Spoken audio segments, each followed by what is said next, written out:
ನಿಜವಾಗ್ಲೂ ನಮ್ಮ ಸಾಗರದ ಜಾತ್ರೆ ಅಂದ್ರೆ ಹೇಳಿದ್ರೆ ಅದೊಂಥರ ವಿಶೇಷವಾಗಿರುವಂಥದ್ದು. ಪ್ರತಿ 3 ವರ್ಷಕ್ಕೊಂದ್ಸರಿ ಬರುವ ಜಾತ್ರೆ.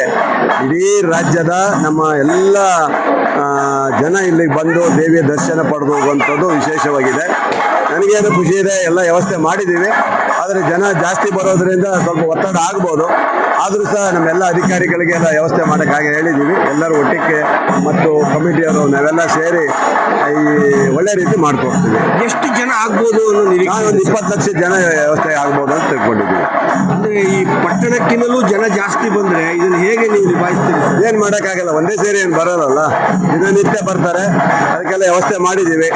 ಎಷ್ಟಾಗುತ್ತೆ ಅಷ್ಟು ವ್ಯವಸ್ಥೆ ಮಾಡಿ ಕೊಟ್ಟಿದ್ದೀವಿ. ಖಂಡಿತ ಭಕ್ತಾದಿಗಳಿಗೆ ಯಾವುದೇ ತೊಂದರೆ ಆಗ್ಬೋದು ಅಂತ. 1-2 ದಿವಸ ಇವತ್ತು ಭಾಳ ರಶ್ ಇರ್ತದೆ, ಆನಂತರ ಕಮ್ಮಿ ಆಗ್ತಾ ಹೋಗೋದು.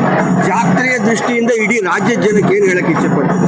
ಎಲ್ಲರೂ ಬರಬೇಕು, ತಾಯಿ ದರ್ಶನ ಪಡಿಬೇಕು. ಇಲ್ಲಿ ಯಾವುದೇ ತೊಂದರೆ ಆಗದಂಗೆ ನೋಡ್ಕೊಳ್ಳುವಂಥ ವ್ಯವಸ್ಥೆ ಮತ್ತು ಮಕ್ಕಳು ಇತರೆ ಘಟನೆಗಳು ಆಗದಂಗೆ ನೋಡ್ಕೊಳ್ಳುವಂಥ ವ್ಯವಸ್ಥೆ ನಾವು ಮಾಡಿದ್ದೀವಿ. ಖಂಡಿತ ಬಂದು ತಾಯಿ ದರ್ಶನ ಪಡೆದು ಹೋಗ್ಬೇಕಂತ ಕೇಳ್ಕೊಳ್ತೀವಿ.